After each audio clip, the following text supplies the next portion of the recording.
స్థిరాస్తి వ్యాపారులు ప్లాట్లు చేసి అమ్ముకొని వెళ్లిపోవడంతో మురుగునీరు ఎక్కడికక్కడ నిలిచిపోయి స్థానికులు తీవ్ర ఇబ్బందులు పడుతున్నారు. మైనార్టీ బాలికల గురుకుల పాఠశాలలో కలుషిత నీరు వల్ల నీటి ట్యాంకర్లపై ఆధారపడుతున్న ఖమ్మం శివారు శ్రీరామ్ నగర్ ప్రాంతంలోని పరిస్థితిపై ఈటీవీ కథనం.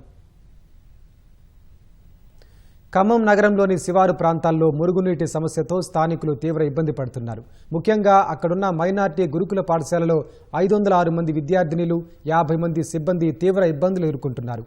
పాఠశాల ఆవరణలోని బోర్ల నుంచి కలుషిత నీరు వస్తుండడంతో నీరు వాడుతున్న బాలికలకు చర్మ వ్యాధులు వస్తున్నాయి.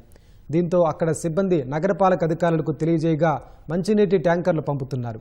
బడి చుట్టూ ఉన్న నీటి కారణంగా విపరీతమైన దుర్వాసన, దోమల బెడద పెరిగిందని ప్రిన్సిపల్ ఆవేదన వ్యక్తం చేస్తున్నారు.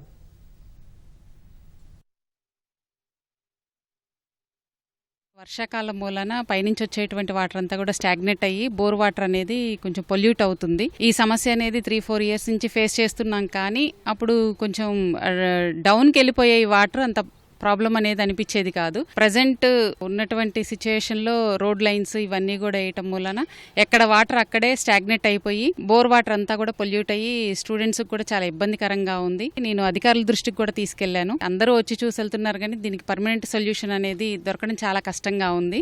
దయచేసి స్టూడెంట్స్ కి ఎలాంటి కరమైన పొల్యూషన్ వాటర్ వల్ల కలగకుండా ఉండాలి అని అంటే పర్మనెంట్ సొల్యూషన్ కావాలని కోరుతున్నానండి.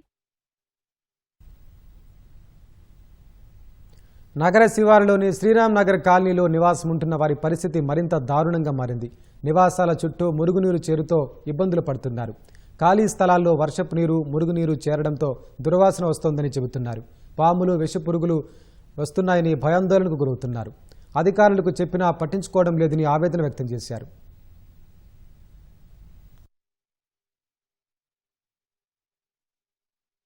ఇక్కడ రియల్ ఎస్టేట్ వ్యాపారులంతా ఫ్లాట్లు కొని మొత్తం ఖాళీగా ఉంచారు. ఈ పక్కన ఇండ్లు మేము కట్టుకునేటరకు మొత్తం గుంటలు అయిపోయినాయి. మొత్తం వాటర్ అంతా స్టాక్ అయిపోయింది. మేము వాడుకునే బోర్లలో వాటర్ కలుషితం అయిపోయింది. మేము స్నానం చేసిన దురదలు వస్తున్నాయి. పిల్లలు చాలా వాంతులు విరేచనాలతో కూడా ఒక్కొక్కసారి ఇబ్బందులు పడుతున్నారు. డాక్టర్ దగ్గరికి వెళ్తే మీ నీళ్లు మంచిలో కలుషితమైందని చెప్తున్నారు. ఈ స్టాక్ వాటర్ మొత్తం ఈ ప్లాట్లలో వాటర్ మొత్తం క్లియర్ చేసి మాకు ఇక్కడ ఈ ఒక్క సదుపాయం చేసి మాకు ఆరోగ్యంగా ఉండేటట్టు ఖమ్మం కార్పొరేషన్ వాళ్ళు మాకు కల్పించాలని మేము వాళ్ళని కోరుకుంటున్నాము. ఇక్కడ ఉండబట్టి ఇప్పటికి 10వ సంవత్సరం. అప్పటి నుంచి ఇంతకు ముందు మొన్నటి వరకు అన్ని మట్టి రోడ్లు, కాలువలు లేవు, ఏం లేవు. నెక్స్ట్ ఇగో ఈ బురదలు మొత్తం వర్షం వచ్చిందంటే నీళ్ళన్నీ నిలిచిపోయి ఉంటాయి. పిల్లలకు గాని మాకు గాని విపరీతమైన దోమలు, పాములు రోడ్డు మీదకి ఆటోమేటిక్ గా పాములు, విష జ్వరాలతో చాలా ఇబ్బంది పడుతున్నాం. ఇక్కడ ఈ ఏరియాకి మాకు వచ్చేటోళ్ళు కార్పొరేటర్ గారికి మేము ఫోన్ చేస్తేనే వస్తారు కానీ లేకపోతే లేదు. అసలు మున్సిపాలిటీ వాళ్ళు ఇంత చెత్తకు రారు, ఈ శుభ్రం చేయడానికి కూడా రారండి. మాకు విన్నారా, ఈ దోమలతోని మేము చచ్చిపోతున్నాం. అసలు మేము కంప్లైంట్లు ఇచ్చినా వాళ్ళు పట్టించుకోరు. అక్కడి వరకు వస్తారు, వెళ్ళిపోతారు. ఇక్కడ అంతా మోటార్లలోకి వస్తున్నాయండి. నీళ్ళని ఆగిపోయి నీళ్ళు వచ్చి డెంగ్యూ జ్వరం, మలేరియా, లేవలేకపోతున్నాం. అసలు మాత్రలు వేసుకోవడం, లేగడం, పని చేసుకోవడం. అసలు ఎంత రోగాలంటే కనీసం చెత్త బండి లేదండి మా బజార్. ఇంటి పన్నులు కట్టకపోతే ఊరుకుంటారండి? ఇంటి పన్నులు కడుతూనే ఉన్నాం కదా మేము. మాకు చెత్త బండి లేదు ఈ బజార్లో ఇంతవరకు. ఎక్కడ పడితే అక్కడ తెచ్చి పడేస్తున్నారు. అది మాకు రోగాలు వస్తున్నాయి. అందరు తెచ్చి ఇక్కడ పడేస్తే ఖాళీ స్థలంలో మరి ఏం చేయాలి?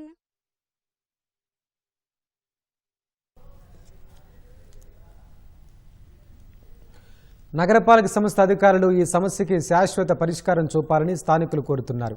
లేదంటే నిత్యం రోగాలతో సహవాసం చేయాల్సిన పరిస్థితి వస్తుందంటున్నారు.